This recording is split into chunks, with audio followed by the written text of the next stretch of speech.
You think a rate cut automatically boosts prices. You're mistaken. The tariff talks, the uncertainty in the economy, and what's happening between US and Canada.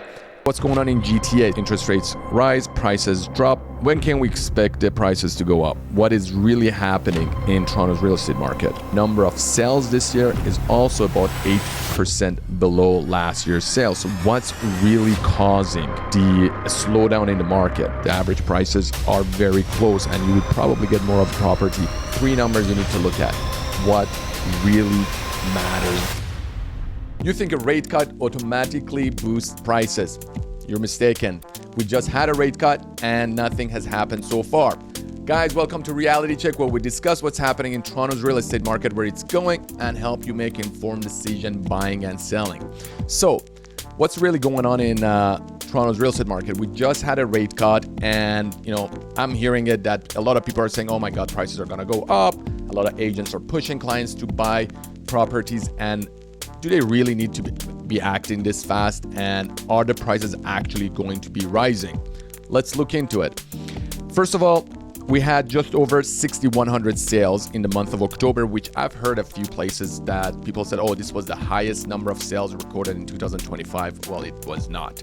We had July, 6,100 sales. We had June, 6,243. And we had May, over 6,200. So, we've been flatlining in terms of sales for the last 6 months, and the prices have been pretty stagnant despite interest rate drops. So what's really going on? We're going to dive into that.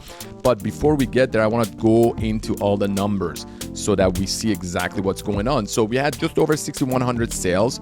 We had over 27,800 active listings, which active listings are rising pretty rapidly because of just people wanting to sell.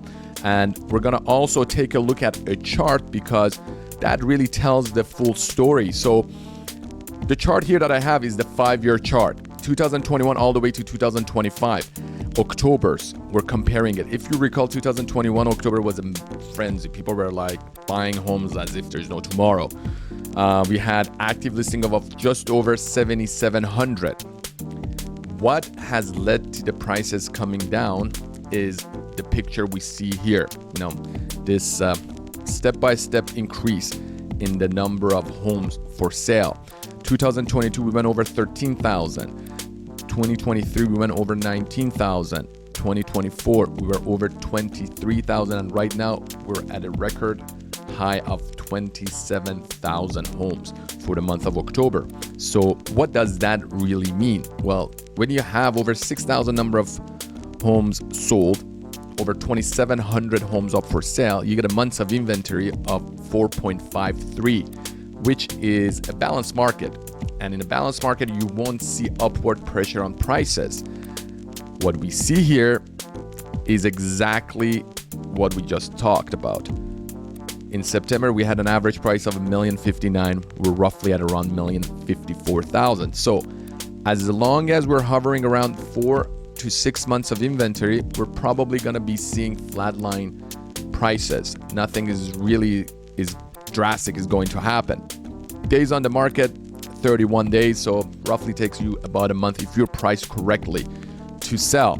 So what I really want to focus on is a chart that shows a pretty good picture of where we came from and where we saw the actual rise of the prices and how the prices came down and how that's correlated to the interest rate. So what I have here is a chart that shows the interest rate. So the blue dots are the interest rates and the red lights are the average price. As we can see, in February of 2022, with the interest rate at the historical low, we had the highest prices, close to 1.35 million average price. As the interest rates rose, we see prices coming down, so they're negatively correlated. But something super interesting is happening, and that's the fact that for the last 6 months that the interest rates have dropped, the prices have flatlined, and if not, they've dropped even further. When the interest rates actually go down, the prices should go up. But in this case, as you can see, interest rates have fallen, prices improved slightly, but they flatlined and now they're declining, So as of last month, the interest rate went lower and the prices held steady. Are the prices going to go up, or will they still continue to decline? I think what's going to happen for the next few months is the average prices are going to hover around the price point that we have right now. Reason for that is the tariff talks, the uncertainty in the economy, and what's happening between the US and Canada and the job market. If the job market improves with more stability in the economy, we could possibly see price growth, but it will not be overnight. For an average interest rate to have its full effect, we would be looking at minimum 90 to 120 days. So the effect of this interest rate cut, we would probably see signs of it January or February. So with that being said, will the prices go up? I think they could possibly go up, but will it go up like it used to, 10 to 15%? I highly doubt it, especially not in the condo market with so much inventory on the market. So let's talk about what's going on in GTA. So year to date, the average price is $1,074,000, almost $1,075,000. And this is year to date, taking average of each month, January all the way to October, dividing it by 10. The first 10 months of the year, the average price is lower than the last year by 4.2%. So the average prices have definitely dropped. Number of sales have dropped as well by about 8%. And that puts a lot of things in perspective, because now, year over year, in October, the average price is sitting at $1,054,000. So let's talk about the correlation between the interest rate and the prices. So technically, prices are negatively correlated to the interest rate. As we can see, as the interest rate goes up, prices fall down. And we had the peak of the prices back in February of 2022. Interest rates rise, prices drop, but as we hit the highest interest rate at around 5%, prices started to stagnate. But what we didn't see was prices rising as the interest rates fell for the last year. And that has to do with the fact that towards February, we had the tariffs coming into play, and that really messed up with the buyer mentality. And as we can see, the interest rates kept dropping, but the prices were held pretty steady. And right now, the blue line has crossed over and gone below the average price, but the prices are still holding steady and they're not going up. So when can we expect the prices to go up? And what is really happening in Toronto's real estate market? So let's talk about the average prices. The average sale price year to date, roughly around $1,074,000, $1,075,000, and that's about 4% below last year's first 10 months.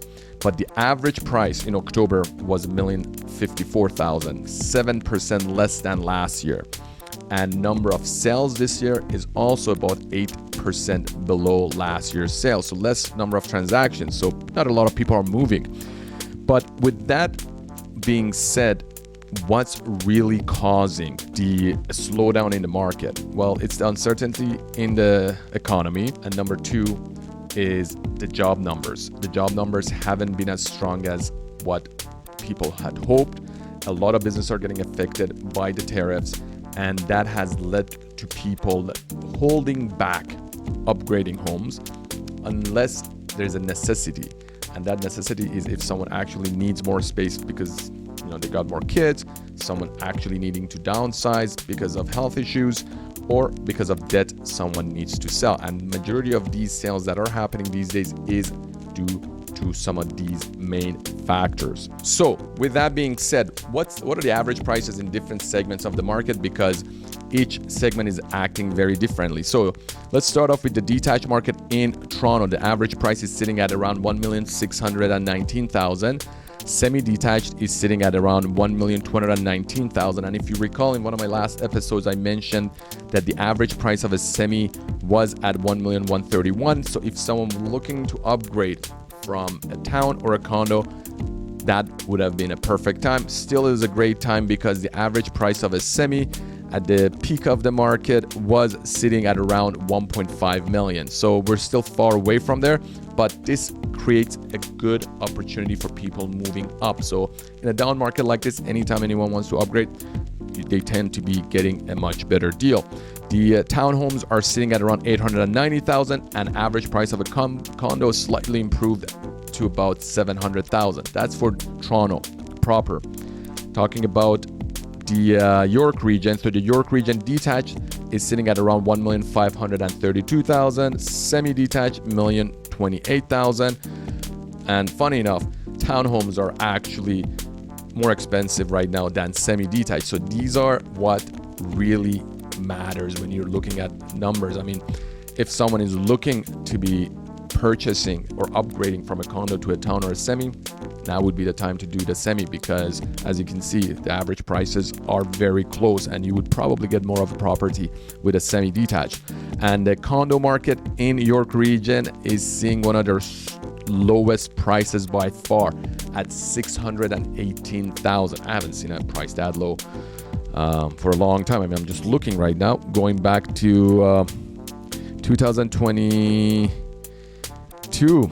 Yep, the last time we saw something like this was 2021. So the last 4 years, we're seeing the lowest price of a condo right now, 618,601. So with that being said, if you are in the market and looking to purchase any type of property, 3 numbers you need to look at. 1 is the average price for that area. 2 is the months of inventory for the product type you're looking to buy. Meaning if you're buying a detached home, look at the months of inventory there and then decide how you're going to go about either purchasing it, or if you're selling it, what your strategy is going to be. And number 3 is the days on the market. That will determine if you're priced right or not. If you are on the market and selling and your days on the market is longer than the average days, then there is something wrong. Could be your price, could be your marketing. And if you are looking to purchase, I would say aim at looking at properties with then higher than average days on the market. Meaning if the average days on the market right now is 31 days, you would probably want to be looking at properties that are sitting on the market for 40 days and aim to negotiate a better price on those deals. Guys, hope you like it. We just want to talk about the stats. If you found this episode useful, be sure to hit that share button, click that like, and share it with anyone that you think might find it useful. And we'll see you next time. Have a great day. And I hope you guys like the new set.